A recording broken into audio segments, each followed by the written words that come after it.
I just say fuck my life way too much. Your other catchphrases, I'm sorry, but you're not sorry at all. You're not sorry, no, you're not sorry. Sounds polite. Hello and welcome to the second episode of the Daily Dog Walk, where we'll be talking about real talk, a little bit of trauma, but mainly real talk. Let's recap. In episode 1, you learned about a little bit about my backstory, how I met my mum for the first time, and she took me to America, how I had to put up with the abuse, and then got kicked out of my nan's, and then put myself into care, and then went to live on my own when I was 16. Oh, that's a lot. It's a lot. Anyways, and this week I'll be talking to you about, codependency and interdependency. How I masked my confidence and independency was masking real vulnerability, really. And Caroline will be coming in with her first segment of Fuck My Life. So lots to go through today. Let's crack on. So in this episode, we'll be talking about codependency.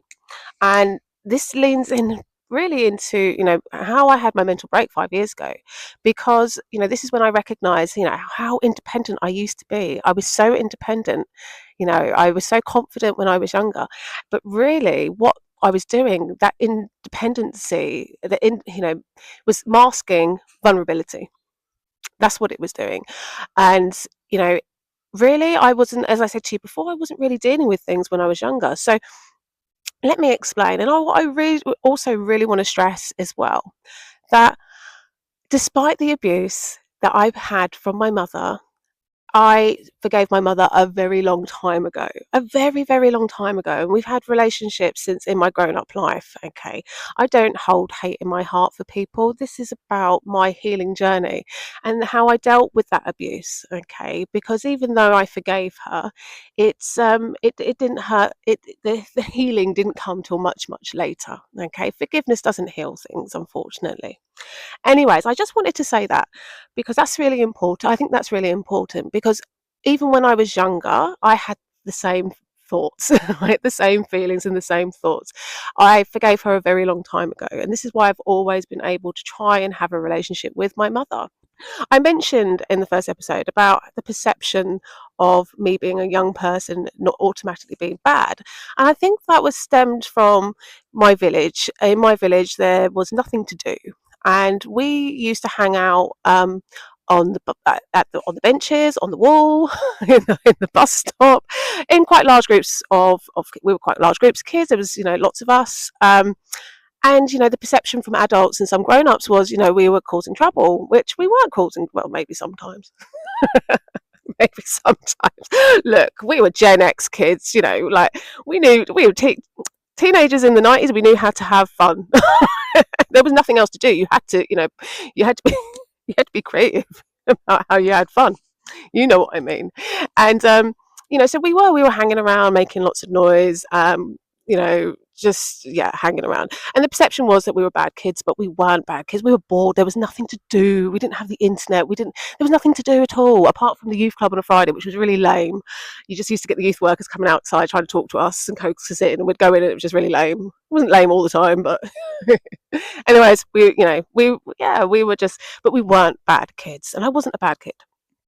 But there was this preconception that we were bad kids because of that. And I'll stick up for young people today when I see them out hanging about. Just because they're in groups, you're always going to get some arseholes, always, all right? But, they have a bad rap. I think some young people have a bad rap. Not all of them. Some of them are, they deserve it. They deserve it. They're out there causing trouble, right? But hence, why we would always get a bad rap, because there was big groups of us. And I think that's, my nan just didn't, she wasn't ready to entertain and deal with the teenage years as such. So I was very dependent on myself because when I did live with my nan, she was never there. Okay. So, because she was never there to do anything with me, I was always just hanging out with other people. Okay. So it was a bit of a double-edged sword, really.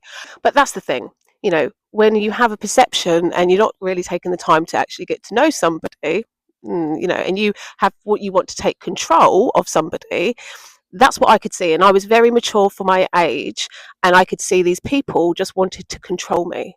They didn't actually care for me. They just wanted to control me, which was really dangerous territory. But they're controlling you in a way that isn't safe for you. Yeah. And I could see that. So I had to start making decisions that had my own safety in mind. Yeah. Does that make sense? So same with my mum, she just wanted to beat me up and beat me into submission. My nan just didn't care. She didn't want to spend any time with me. She didn't want to do anything with me, but she didn't want me to hang out with her. She just wanted me to sit in a room and do nothing. So, as a mature, as a young person a very mature young person, I was like, hang on a minute. No, no, no, no, no, no, no. I'm going into care where actually somebody will listen to me. And that's what I did. So when I went into care, we had a meeting, and it was a very interesting meeting because it's just one that you do with foster parents. And it was an emergency care situation. I was only meant to be there for like the night, and they couldn't find me another place. So I ended up staying with this foster family. And I was there for 3 months, and they had this meeting. My social worker was there, and I had that social worker since I was 8 years old, and I was 14.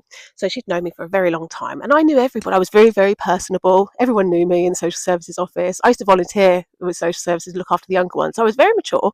No one had to force me to do that. I used to ask if I could. And so, yeah, everybody knew me. They knew me. And they knew that my family didn't see me. They knew. So anyways, I was sitting there, and I had a big dossier, like 10-year-old dossier sitting there on the side. And, they read a few things out of it. My foster mum just turned around and said, just rip that up, throw that away. That is not the same child that I've got here. And she can't mask it for 3 months. Right? So that's just a load of nonsense. And then so I was sitting there because normally the kids weren't allowed there, but I was allowed to stay in the room. And my social worker, I never forget, was like, oh my God, thank God for that. We knew this. We know. Thank God somebody else is on our yes, we know this. Brilliant. Get rid of the book. And then we all sat down and had a cup of tea and a lovely chat. It was lovely. And they could not believe the lies that were said about me in this book. And that's the perception my family have always had of me. They create their own narrative to make themselves and their neglect feel better. They feel better about the neglect in their own narrative. But it wasn't the truth. And it took these other people to come into my life and go, actually, you know what, we see you. Yeah, you are absolutely super mature. Hence why I was allowed to move to Cambridge when I was 16. So that was my plan. So I moved to Cambridge when I was 16 to go to college. And the plan was I moved there Monday to Friday, and I went home to my foster parents at the weekend. And I did that for a year until I was 17. And then I made the brave decision to leave care and go off on my own. I was very independent, and I didn't rely on other people at all. I just wanted to live my life my way, and people trusted me to do that because I was mature enough at the time. But in hindsight, it was a trauma response, and I was masking vulnerability and trying to pretend, put on a brave face. Yeah, I was mature. Yeah, I was very mature, but I was forced to be mature. I was forced to make those decisions because I was smart enough to understand the people around me didn't give a shit and didn't care.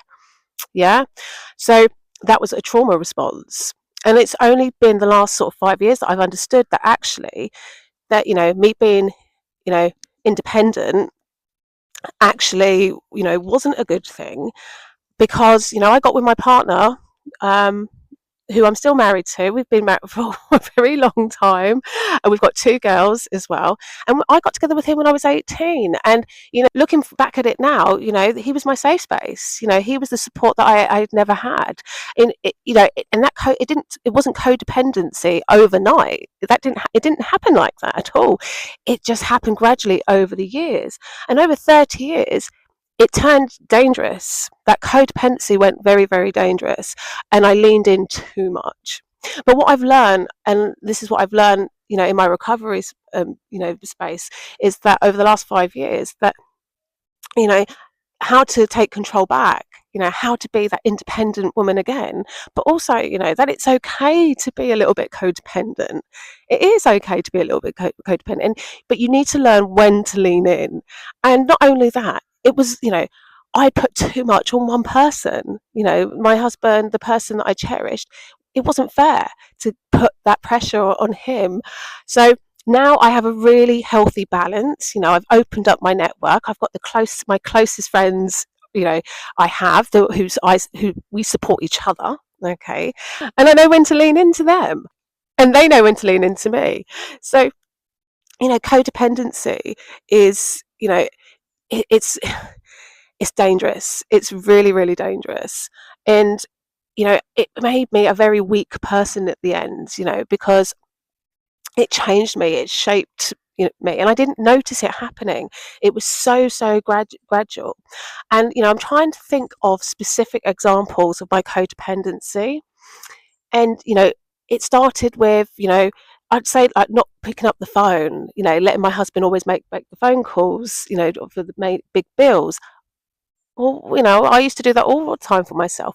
I know that's only little things, but then it started to trap me because I never did it, and then I couldn't do it. And I told myself I couldn't do it.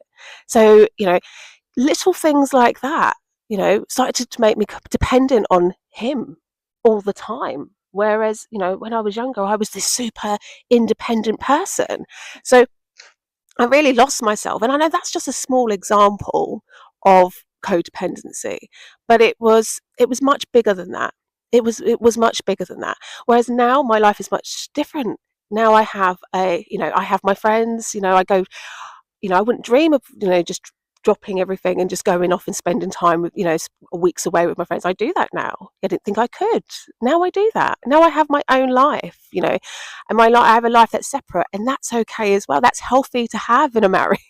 You can't live in each other's pockets. So that's that was one of my realizations over the last 5 years, was how my super independent, past childhood had actually not. It was a lie. It wasn't true. I wasn't super independent. It was a mask. I was just scared, and I was very vulnerable, and I masked it. I masked it so well that it broke me in my later years. And, I wish I would have handled things better back then and been more honest. And I think that's the truth there. I think for the first time we've just heard the truth. I should have been more honest about how I was feeling back then, and said I was scared, but I didn't. I pretended I was okay because I kind of was as well. I really was. I had to be, because I wanted to enjoy my life. And the smile, even though the smile was masking, it was not. There were so many pockets of amazing times there that I had with my friends. And I've said this before to my husband, because we did have some naughty moments and I did push boundaries, and he was like, well, why would you do that with the risk so high? Because if I didn't, I wouldn't have had a life. And so I had a lot of I've got a lot of moments in my life where I took a lot of risks to have fun, and I've got some great memories of doing those things, some really stupid things, like in hindsight, hitchhiking in the middle of the night, do you know what I mean, to go and see a boy and stuff like that. Like, oh my god, really stupid things I wouldn't go back and do now. But yeah, I did have a good childhood. Despite the bad stuff, I had some really great fun times and some really good people around me as well. So as I said, real strength is really not doing it alone. It's knowing when to lean into your friends, knowing when to ask for help. So, and this is something me and Caroline, this is why I talk to Caroline. This is why I've got my Caroline. Codependency is about as funny as a fucking slap in the face. So fuck my life, because No, but right. Go on. I've said enough about codependency and where I've come from with on my codependency journey. The thing is, though, it's like the whole codependency thing really for me is like the whole fuck my life thing, because that's what fucks it up all the time, that sort of shit, that like behaviour, do you know what I mean? It's like being younger. Like when you're younger, you don't realise that you like fixate on stuff, you rely on stuff, do you know what I mean? You've got your like fix it friends, you fix it boy, do you know what I mean? And then before you know it, you're like making excuses for people, crying into your pillow. Do you know what I mean? Excusing like the most awful behaviour, and then like making stuff up about it to make it not like a real thing, because you either don't want the drama to carry on, or you do you know what I mean? You just Yeah. like can't. Do you know what I mean? And before you know it, you're like in your late 30s. You're like, I can't survive without this person. What would you say is your biggest moment where you've realized that you were completely you were so codependent that you could not be independent anymore? Oh my God, I think when I was poorly and I was just Yeah. excusing the behaviour all the time. Just like I still did 100% of everything I did before I was poorly. Do you know what I mean? And I'm still Yeah. making excuses and I'm still just like, and then in the middle of the night, I'm like, fuck my life. Like, no, like this isn't right on any level. Do you know what I mean? None of this is right. But the second, they always say it's like the dark is before the dawn, and then the dawn comes and you go downstairs and you bang the kettle on and you make 2 coffees. Do you know what I mean? And you trudge back upstairs, you're like, morning, babe. It's like a love addiction. Of codependency.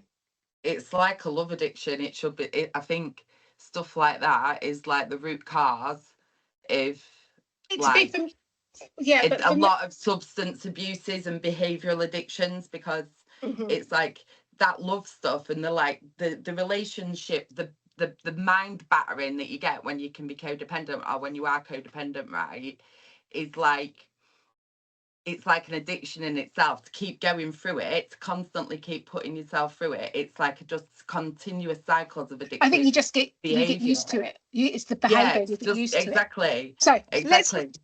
Here it is. Okay, so I'm going to read it out to you. This is the definition of codependency. So, a relationship pattern where one person puts someone else's needs, problems, or approval above their own, often to the point of neglecting themselves. Now, this is why I did this episode, because the whole point when 5 years ago, when I had my mental break, was that was the penny drop that I realized how codependent that I actually was, that I'd put my husband's needs and my children's needs, not just my husband, but my children's needs and everybody else's needs in my family above my own. So I wasn't, that's what, so I looked, it wasn't just my weight. It wasn't just my diet. It wasn't just that. And I was saying, I've said previously on this podcast that it was dangerous because I wasn't even making decisions that were good for me. I was making decisions that were bad for me because they were good for somebody else. Better for because it kept everyone else happy. Because it kept everybody else happy. Sacrifice everything for yourself just as long as everyone else can get by. Yeah. So key points in the definition, Caz. All right. It often develops in relationships where there's imbalance. One person is the giver and the other's the taker. I don't know why. Why am I laughing at that? I don't know why. I wonder. I wonder why. The codependent person may rely on others for self-worth, identity, or validation. I mean, I don't know about validation. Identity, I didn't have an identity. I'd lost mine. Yeah. Completely like someone's wife, someone's mum, someone's daughter, that's it. Yeah. Do you know what I mean? Like, that's it. I did, like the person I'm talking to, like, I wasn't your friend anymore. Yeah. Do you know, I'm always your friend. For exactly the same reasons, though. Yeah. Because we weren't talking. I wasn't talking to anybody. I felt like I had no friends when I was being codependent. Yeah. What else does it say? It says it can show up through people pleasing. How many times have we talked about people pleasing? Difficulty setting boundaries.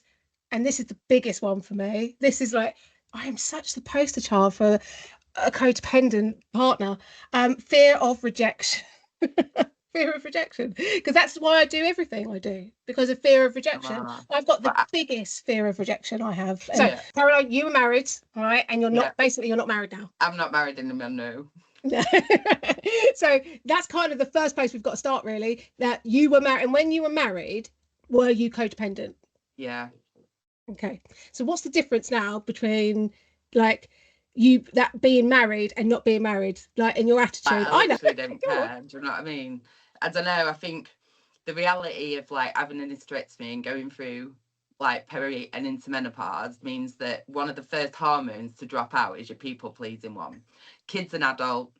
Do you know what I mean? Yeah. Like the guy's gone, and so I'm just like, right, I'm just going to please myself then. I just don't rely on anyone. I just like do my own thing. I like rely on people if I like it's an emergency at the very, very end. Do you know what I mean? Like I just do my own thing, look after myself, pay my own bills.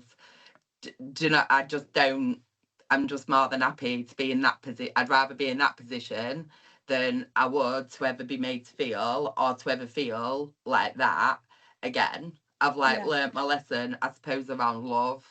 Do you know what I mean? And attaching myself to someone for I don't even know why. And that's what's frustrating, because it's like there was no attributes really ever that I should have attached myself to. There was no glowing reference. Do you know what I mean? And my history with the guy had already given me examples of that, but it didn't stop me. Do you know what I mean? It just did not stop me. I've always had this random attachment, two peas in a pod attachment with him for whatever reason. Do you know what I mean? But the guy was never going to change. And I'd still married him later on, like in my 30s. So, you know, but to live different now in like peace is like the biggest spur to like the way that I just live, breathe, feel everything. As I say, I thought I had, right, until I got to the point where I was like, reject me. Like, reject me. I was going to say, you, right, so you are no, you are so far from codependent, right? Now, yes. So far from codependent. Yeah.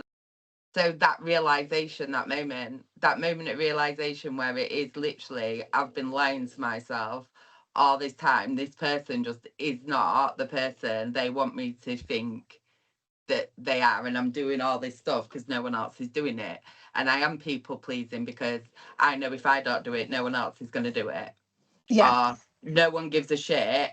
And if stuff does get done, but the second something don't get done, it's the problem. Do you know what I mean? Like, and I'm the problem for not doing it. And when I come out of hospital, 48 hours after my hysterectomy, I tidied the house, but I hadn't made tea, and I hadn't put the recycling off the side. It was all like gathered on the side. And I was in the kitchen with one of the kids just chatting, and I was not great. Do you know what I mean? Yeah. And he come in like 2 hours after work. He'd been to the pub and he fucking started about the recycling, but he hadn't started about the recycling. Started because I hadn't cooked tea. Do you know what I mean? So he knew at that moment that he had to cook tea. And I just sat there, and that was it. What I've realised now that I'm interdependent, all right, because I'm not codependent anymore. Do you know what I mean? I can Is that a name? Is that what it's called? I thought it was just called normal. Yeah, it is normal. No, but they put a label on everything, so it's interdependent. Interdependent. The definition. Wait a minute. Definition of interdependent means a mutual relationship. Okay, this is something what we got, a mutual relationship. Okay, where two or more people or groups, okay, rely on each other for support, help, or resources, but in a balanced and healthy way. That's us. That's us. I think so. Key points in the definition: it's about give and take, not one-sided sacrifice. Each person remains independent, keyword, but chooses to connect and share with others. I think that's us, and builds trust, respect, and equality rather than control or neediness. I'm pretty needy. I'm needy to fuck. I'm needy to fuck. So, and this leads into my next point of the reason. Like, I love the fact that I'm not codependent anymore. That I can pick up the phone to pay my bills, and you know I can go away and come and see you for weekends and weeks. I love all of that. But the one thing I'll always be codependent on is I'm sorry, but I can't fix my car. Do you know what I mean? I'm a princess when it comes to shit like that. I'm like independent as fuck until it comes to putting air in my tires. Yeah. Exactly that. Exactly. The eyes go, the fluttering goes, the hair goes. It's like twiddling with your hair. You know, you said you'd help me. Yeah. I'm the same.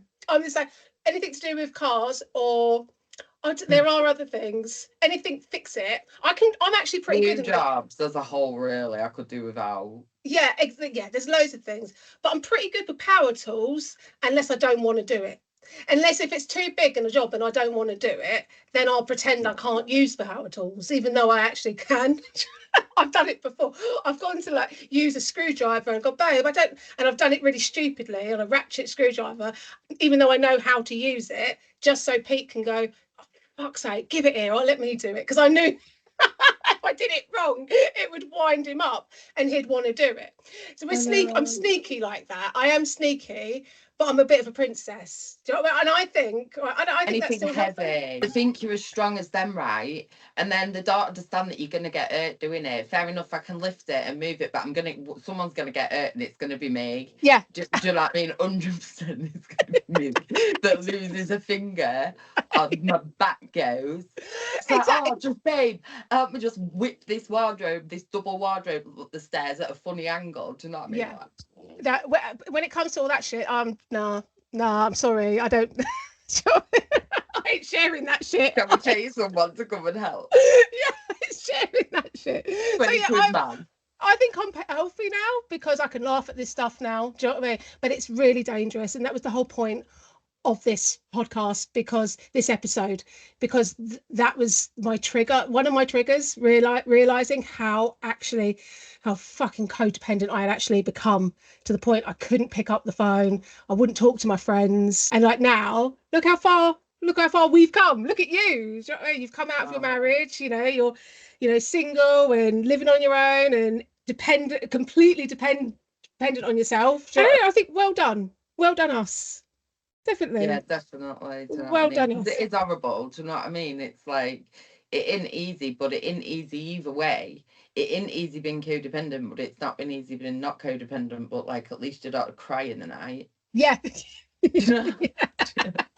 Why do I always laugh when I talk about trauma? It's true though. Do you know what I mean? It's just, in my case, breaking all them unhealthy relationships and attachments. I don't cry. In fact, don't cry at all. Do you know what I mean? Like, I try, like, I just don't. And if I do, it's not about a person or a connection. It's about a frustration with the life, rage. Do you know what I mean? Like, true though. Do you know what I mean? It is true, because it's like, at the moment, just like, seriously, like, fuck my life. Like, what am I meant to do about this car situation?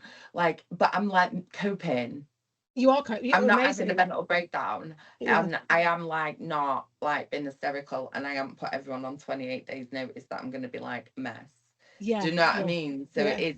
It's just like the life stuff is like, fuck my life. But it's easier to deal with that stuff when you're not in the midst of it with like codependency, addiction, like relationship drama, kids, like all that life stuff. You can manage it a lot easier. It's that peace, it's that level of peace. Do you know what I mean? It's like you said, I can pick the phone up.